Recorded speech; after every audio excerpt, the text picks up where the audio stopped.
Баланы кылды, уже сөзсүз багыш керек. Ойлоnuш керек. Баланы кылганда ал оңой иш. Бирок ойлоnuш керек. Финансылык мүмкүнчүлүктү ойлоnuш керек болчу. Турабы? А бизде кыла берет. Башка үй бүлөгө барып, тияктан кыла берет. Үчүнчү үй бүлөгө кыла берет. Бөлөкчө барып еще башка аял менен кыла берет.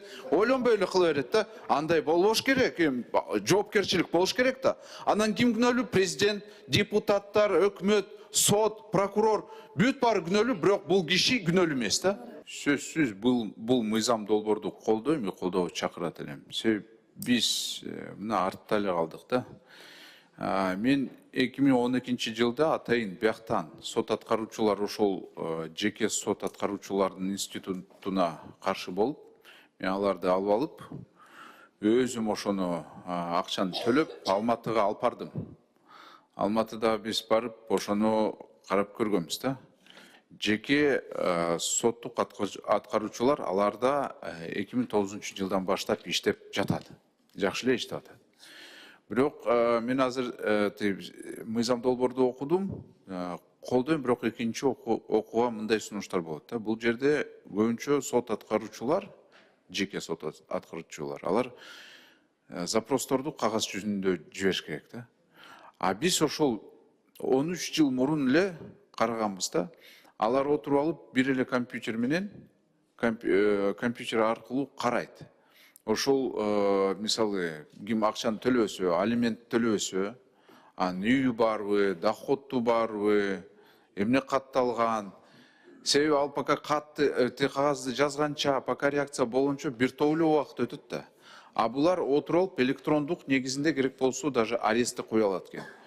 Мен сизге бир сунушту берейин. Сиз жаза аласызбы ошону? Бир электрондук платформаны түзбөйсүңөрбү? Бул не только жеке сот аткаруучуларга, но и мамлекеттик сот аткаруучуларга электрондук платформа керек. Ошол электрондук платформа аркылуу алар көрсүн, кимде кандай мүлкү бар. Мисалы, сразу иш ачылдыбы, ошол боюнча. Жөн эле карабасын, мындай, лишний доступ кереги жок. Өзү кодтун киргизет, доступ берилет. Киргенден кийин башка уже керек болсо силердин адистерге уже көрүнөт да, ким кирди, ким карап атат, эмнеге карап атат, кайсы иш маселе боюнча эмнеге карап атат ушул жаранды. Уже так эле жазылат да бул жерде. Ушундай электрондук платформаны түзбөйсүңөрбү? Ошондо сот аткаруучуларга оңой болот да, арестти койгонго, токтомду электрондук негизинде чыгарып коет, сразу все киргизип коет. А биз кат. И так эле мына Садыр Нуркожоевич Жапаров айтып атат го эми, цифровизация өтүш керекпиз. Алар да уже мурун эле ушундай болуп калган да. Давайте ошону биз дагы кылайлы. Силердин дагы мамлекеттик сот аткаруучуларга жана жаңы институтка пайдалуу эле болот да. И жарандарга дагы сот аткарганга өтө мындай пайдалуу нерселер көп болот да. Бул бир. Экинчиден болсо, бул биринчи сунуш, экинчи сунуш бул сот аткаруучулардын палатасы. Силер кээ бир суроолорду аларга берип атасыңар, ыйгарымдарды. Бирок ошол эле кезде чынында жеке сот аткаруучулардын палатасы ал ким түзөт, кандай иштейт, кайсы ыйгарымдыктар так жазылган жок да бул мыйзам долбоордо. Вообще жок. Ошон үчүн бул даже күчүнө кирсе дагы, мыйзам күчүнө кирсе дагы, биз экинчи окууда ошону көрсөтпөсөк, анда мындай толук иштебей калат да. И сураныч ошол эле кезде ошол палатага бир топ эле мүмкүнчүлүктөрдү бергиле. Себеби өзү башкы прокуратура жеке сот аткаруучуларды кара берсе, анда иштебей калат бул. Сразу эле бирдемени кылсаң эле сразу жалоп түшөт, лицензияны алып салгансыңар. Так что ошолорго бериш керек. Независимо ушундай керек болсо, силердин адистер болсун, алардан болсун, ошол палатанын ичинде, ошол эле сот аткаруучулардын өкүлү болсун. Ар бир тараптан ушундай өкүлдөрдү ошол алып алып, ушундай палатаны, менимче, палатаны түзсөк болот да. Бул экинчи сунуш. Кандай карайсыз ошол? Дастанбек Далабаевич, туура белгиледиңиз. Сиздин сунуштарыңызды экинчи окууда чогуу иштейлик. Бирок сиз айтып жаткан атайын банктын фонд түзүү жөнүндө мыйзамда караганбыз. Эгерде кошумча болсо алалык. Жеке нотариустар боюнча аларга болгон эки гана функцияны берген жокпуз. Бул алимент өндүрүү, анан мамлекеттин пайдасына жеке сот аткаруучулар боюнча алимент, анан мамлекеттин пайдасын өндүрүү. Эмне үчүн берген жокпуз?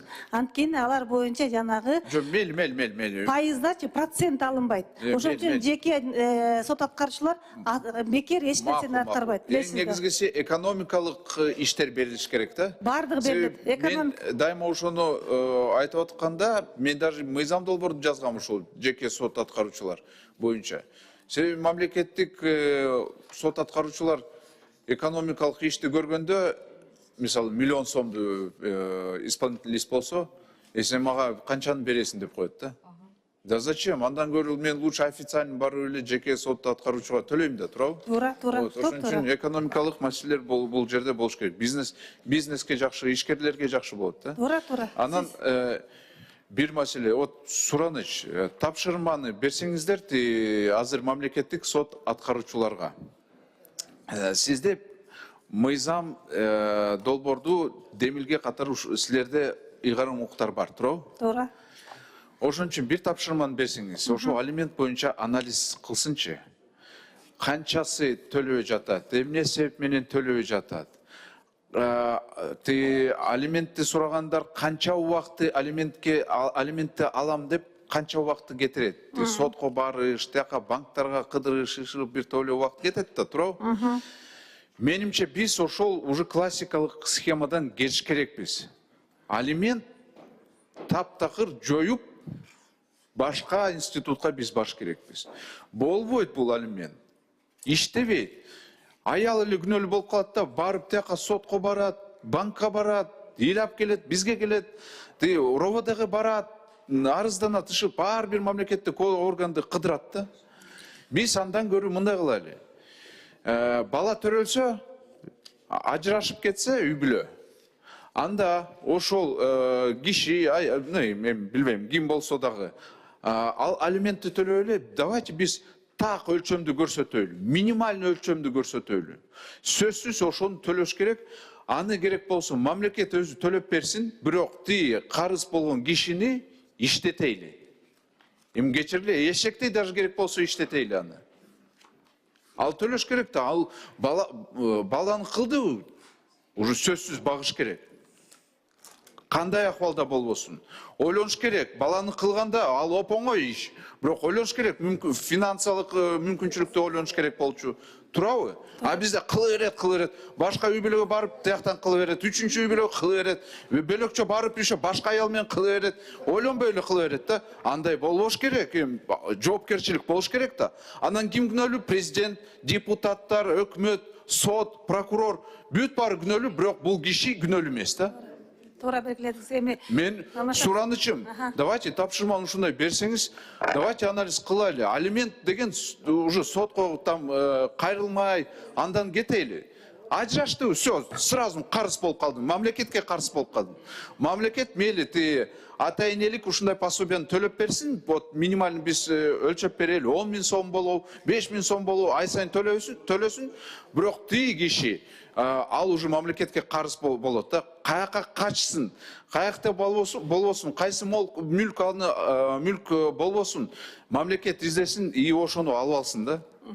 Менимче биз ошого өтүш керекпиз. Ар бир уже жоопкерчилик сезиш керек. Болбойт андай. Дастан Далабаевич, эми сөзүңүздүн баягы сөзүнүн эмеси бар, негизи бар, бирок жаштарыбыз үйлөнбөй коюшту мүмкүн да, муну менен баягы тамаша иретинде сиздин сөзүңүздө. Бирок статистикага токтолсок, 2019 жылдан берки үйлөнүү жанагы нике жөнүндө үйлөнгөн боюнча статистиканы алсак, 22% орто эсеп менен жылына ажырашат экен. 22, 23, 24, 22%. Алардын ичине канча алиментти төлөбөгөндөр жүрөт да? Ажырашы болот экен. Анан мен даже аталык укугунан ажыратылган фактыларды алдым. Мына эгер 25-жылы 341 аталык укугунан ажыратылган. Ушунун баардыгы ушу алименттин кесепетинен болот да, кээ бирлер алимент төлөө үчүн аталык укугунан баш тартышат. Да, вот Ошол жагдайда анализ кылсаңыз канча карыз болуп жүрүшөт. Сураныч, давайте действительно серьезный подход кылайлы, да? Потому что алиментный институт бул уже эскирди. Иштебей калды бул, чынындачы. Ал иштебей калды, потому что 60 миң бар экен, 60 миң сот аткаруу барак алимент боюнча бар экен. Суммасын так аныктаганга мүмкүн эмес экен, анткени анын дагы причина себеби ай сайын алимент өсүп турат, билесиздер. Өсүп турат. Ай сайын кошула берет. Ошол себептен аны так аныктай албайт экен. Анан сиз айтып атасыз го, турмушта үй бүлөнү түзгөндө вот ким мажбур кылып аткандар, давай сен күйөөгө тийиш керексиң, там давай мен качан тиесиң деп ушуну айткандар, алар дагы үй бүлөнү түзгөндө керек болсо үй бүлөлүк ушуна поручительствону бериш керек. Үй бүлө менен бир неме болуп калса, сен дагы каржы керек болсо обязательствону аткарасың. Сен дагы багыш керексиң. Сен дагы керек болсо, сен дагы ошол жерде күнөө бар. Конечно. Турабы? Вот, Үмүткан Нурозин, мен де сураныч, давайте, ладно, мен сунушту киргиздим, сиз тапшырманы берсеңиз, сизде укук бар да, турабы? Тапшырманы берсеңиз, анализ кылсынчы, керек болсо, сиз кылбасаңыз, биз кылайлы, бирок анализди бергилечи бизге дагы. Бирок Дастан Далабаев биз эч качан бул үй бүлө деген бир кичинекей мамлекет деп баардыгыбыз айтып келебиз. Ошол себептен биз аны сакташыбыз керек. Бирок мамлекет кандай болуш керек? Күчтүү, жоопкерчиликтүү болуш керек. Көйгөй болуп жатат. Ошон үчүн биз ушул мыйзамда атайын фонддорду түзүүнү сунуштап жатабыз. Ошол алимент боюнча өндүрө албаган адамдарга мамлекеттин фондунун эсебинде төлөп берип, анан прокуратура регрессик порядкада өзүчө доо берип, андан өндүрүп алуу. Вот, это уже другой подход. Мен ошону примерно айтып атам да, мамлекет төлөп, ошо алименттик фондко толтура берсин, кишини издеп турабы. Менимче тура эле болот. Рахмат.